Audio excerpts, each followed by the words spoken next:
आपके लिए ना एक बिगेस्ट इन्फॉर्मेशन लेके आया हूँ मैं। फ्रेशर्स के लिए ना बहुत अच्छी अपॉर्चुनिटी आई है, 20 लाख पर एनम, वो भी इन्फोसिस से। इन्फोसिस यूजुअली इतना पैकेज नहीं देती है फ्रेशर्स के लिए, तो चलो इसके बारे में डिस्कस करते हैं। तो आप सोचो, अगर आप फ्रेशर्स हो, कॉलेज से अभी ग्रेजुएट हुए हो और आपको 20 लाख का पैकेज मिल जाए, वो भी इन्फोसिस से, तो एक बात बता दो, ये कोई क्लिकबेट नहीं है। इन्फोसिस का एक रोल है जिसका नाम है स्पेशलिस्ट प्रोग्रामर, एंड अगर आप इसमें सेलेक्ट होते हो तो इसमें आपको 21 लाख का पैकेज मिलने वाला है। और आज की वीडियो में आपको एग्जैक्टली बताने वाला हूँ कि आपको ये पैकेज कैसे मिलेगा, सिलेक्शन प्रोसेस क्या होने वाला है, क्या प्रिपेयर करना है और कैसे डिसाइड होता है कि आपको L1 मिलेगा, L2 मिलेगा या L3 मिलेगा। तो अगर आप फाइनल ईयर में हो या ग्रेजुएट हो चुके हो तो ये वीडियो एंड तक जरूर देखना, आपके काम की चीज है। तो पहले हम समझते हैं SP L3 होता क्या है। इन्फोसिस में बेसिकली 3 टाइप के फ्रेशर रोल हैं। पहला है डिजिटल स्पेशलिस्ट इंजीनियर, ये फुल स्टैक क्लाउड वाला रोल है जहां पे आपको पैकेज 6.25 प्लस ज्वाइनिंग बोनस मिलने वाला है। दूसरा है आपका स्पेशलिस्ट प्रोग्रामर, एंड ये आपका हार्डकोर कोडिंग रोल है, research, complex algorithm, problem solving, और इसके 3 लेवल होने वाले हैं। SP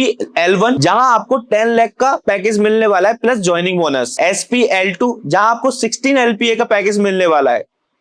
SP L3 जहां आपको 21 लाख का पैकेज मिलने वाला है। एंड हम इसी रोल के बारे में डिस्कस करने वाले हैं। एंड ऐसा कुछ नहीं है कि आपको तीनों रोल्स के लिए अलग अलग अप्लाई करना है, आपको एक रोल के लिए अप्लाई करना है। एंड इन्फोसिस खुद डिसाइड करेगा कि आप कौन से रोल के लिए फिट हो बेस्ड ऑन योर परफॉर्मेंस। मतलब जितना अच्छा आप परफॉर्म करोगे उतना अच्छा आपको पैकेज मिलने वाला है, सिंपल। अब हम बात करने वाले हैं एलिजिबिलिटी क्राइटेरिया की, मतलब कौन अप्लाई कर सकता है इस रोल के लिए। आपके पास डिग्री होनी चाहिए, BTech, MTech, MCA, MSc। आप पास आउट होने चाहिए 2024 के, 2025 के और 2026 के। मतलब अगर आप 2026 में भी पास आउट नहीं हुआ तो इसके लिए आप अप्लाई कर सकते हो। बैकलॉग, आपकी कोई एक्टिव बैकलॉग नहीं होनी चाहिए, जो आपकी पहले बैकलॉग आ चुकी है वो आपकी क्लियर होनी चाहिए। अगर आपकी प्रेजेंट में एक्टिव बैकलॉग है तो आप अप्लाई नहीं कर सकते इसके लिए। बहुत लोगों के डाउट रहते हैं कि भाई CGPA कैसा रहना चाहिए, तो ऐसा ऑफिशियली उन्होंने अनाउंस नहीं किया है, तो आप अप्लाई कर सकते हो। और एक और इंपॉर्टेंट चीज, अगर आपने पिछले 6 मंथ में इन्फोसिस के किसी सिलेक्शन क्राइटेरिया में अप्लाई किया है, मतलब सिलेक्शन प्रोसेस में अप्लाई किया है,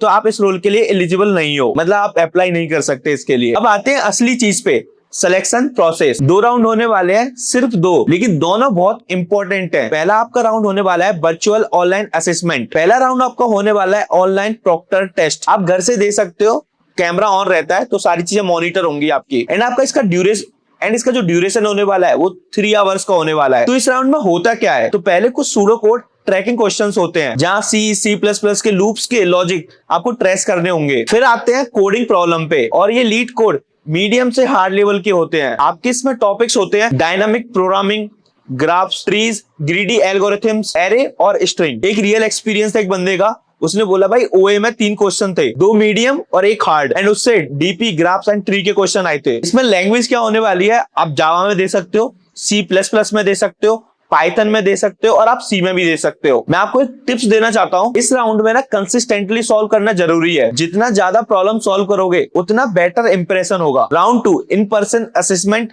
प्लस इंटरव्यू। अगर आपका राउंड 1 क्लियर हो जाता है तो तुम्हें बुलाया जाता है इन्फोसिस के असेसमेंट सेंटर पे, एंड ये राउंड आपका इन पर्सन होने वाला है। एंड इस राउंड के भी आपके ना 2 पार्ट होने वाले हैं। पहला आपका लाइव कोडिंग, दूसरा आपका होने वाला है टेक्निकल प्लस HR इंटरव्यू। आपके लाइव कोडिंग में आपको ना एक कोडिंग प्रॉब्लम देते हैं और तुम्हें इंटरव्यूअर के सामने उनके पोर्टल पर सॉल्व करना होता है। इनका स्क्रीन शेयर होता है, सब कुछ दिखता है। मैंने कोरा पे बहुत सारे क्वेश्चन देखे थे। एक बंदे ने बोला था भाई उसको ना एरे का हार्ड क्वेश्चन मिला था, 30 मिनट मिले थे उसको क्वेश्चन सॉल्व करने के लिए, 20 मिनट तो उसके ऐसे निकल गए क्वेश्चन को समझने के लिए। लेकिन उसने क्या किया, सॉल्यूशन को ना लॉजिकल पार्ट में तोड़ दिया। उसने कमेंट्स लिखे एंड अपनी अप्रोच को एक्सप्लेन किया और इंटरव्यूअर को step by step walk through दिया और सेलेक्ट भी हो गया। मोरे मैं बताना चाहता हूं, अगर आपको फुल सॉल्यूशन नहीं आता है तो आप अपनी अप्रोच क्लियरली एक्सप्लेन करो, time and space complexity discuss करो, एंड इंटरव्यूअर ये देखता है कि तुम सोचते कैसे हो। अब आने वाला part B, technical plus HR discussion. Coding के बाद आपकी थोड़ी सी टेक्निकल डिस्कशन होती है जहां पे आपको सिस्टम डिजाइन के बेसिक्स पूछे जाएंगे, ट्रीज एंड ग्राफ्स के कॉन्सेप्ट पूछे जाएंगे, हमारे प्रोजेक्ट के बारे में पूछा जाएगा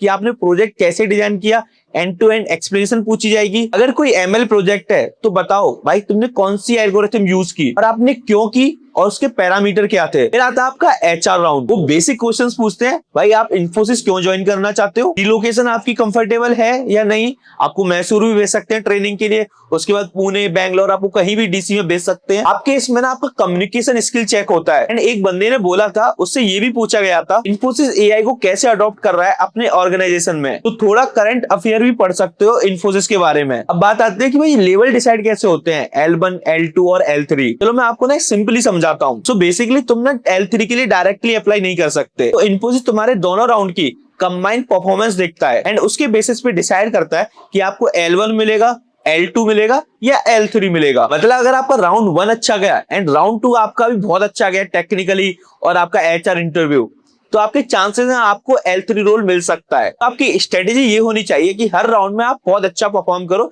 जिससे आपको L3 मिल जाएगा। बहुत सारे लोगों के डाउट आते हैं कि भाई प्रिपरेशन कैसे करनी चाहिए, एंड ये सबसे इंपॉर्टेंट पार्ट है। पहला आपका आता है data structure and algorithm, and ये इस रोल की बैकबोन है। बिना डीएसए आपको L3 रोल मिलेगा ही नहीं। तो आप कौन सा प्लेटफॉर्म यूज कर सकते हो, आप लीड कोड यूज कर सकते हो, कोड फोर्स यूज कर सकते हो, गीक्स फॉर गीक्स यूज कर सकते हो और आप हैकर रैंक भी यूज कर सकते हो। एंड ये वाले जो टॉपिक्स मैं बताने वाला हूँ ये आप अपना प्रायोरिटी में रखना। डायनामिक प्रोग्रामिंग ये बहुत ज्यादा कॉमन है। ग्राफ्स जैसे BFS, DFS, shortest path, trees, traversals, BST, LCA, greedy algorithm and array और स्ट्रिंग। एक सिलेक्टेड कैंडिडेट ने बोला भी था कि भाई उसने ना लीड कोड यूज किया था 2 साल तक। तो भाई शॉर्टकट तो इस रोल के लिए है नहीं, आपको कंसिस्टेंसी चाहिए। अब बात करने वाले हैं प्रोजेक्ट्स के बारे में। आप अपने रिज्यूमे में ना कम से कम 2 या 3 सॉलिड प्रोजेक्ट डालो एंड जो भी आप प्रोजेक्ट डाल रहे हो उसके बारे में आपको फुल इंफॉर्मेशन होनी चाहिए कि आपने क्यों बनाया, इसमें क्या यूज किया, आपका रोल क्या था इसमें। इन्फोसिस के बारे में भी आप जानो कि उनका एआई फर्स्ट विजन क्या है, इन्फोसिस एआई को कैसे अडॉप्ट कर रहा है, इन्फोसिस की लेटेस्ट न्यूज और अपडेट क्या है। एंड मैं बता रहा हूँ आपको ना टेक्निकल के साथ क्लियरली बोलना भी बहुत जरूरी है। प्रैक्टिस करो और अपने प्रोजेक्ट को लाउड वॉइस में एक्सप्लेन करो एंड ये इंटरव्यू में बहुत काम आने वाला है। चलो मैं आपको ना थोड़े से क्विक टिप्स देता हूँ। लीड कोड मीडियम हार्ड रोजाना सॉल्व करो। डीपी, ग्राफ्स, ट्री, ये तीनों टॉपिक रोज प्रैक्टिस करो। अगर इंटरव्यू में आपको सॉल्यूशन नहीं आया तो पैनिक मत हो जाना, आप अपनी अप्रोच क्लियरली उनको एक्सप्लेन करो। प्रोजेक्ट को एंड टू एंड समझो, कुछ भी ब्लाइंडली अपने रिज्यूमे मत मेंशन करना। इन्फोसिस के एआई इनिशिएटिव्स के बारे में थोड़ा पढ़ लेना। एंड भाई लिंक मैंने दे रखा है, अप्लाई कर देना जरूर आज ही आज। यार 21 लाख मिलना मुश्किल तो है बट इम्पॉसिबल नहीं है। बाकी गाइस इस वीडियो के एंडिंग में यही करता हूं, अगर आपको वीडियो अच्छी लगती है तो वीडियो को लाइक कर देना, चैनल पे न्यू हो तो चैनल को सब्सक्राइब जरूर कर देना। मिलते हैं गाइस नेक्स्ट वीडियो में नए टॉपिक के साथ, तब तक के लिए बाय।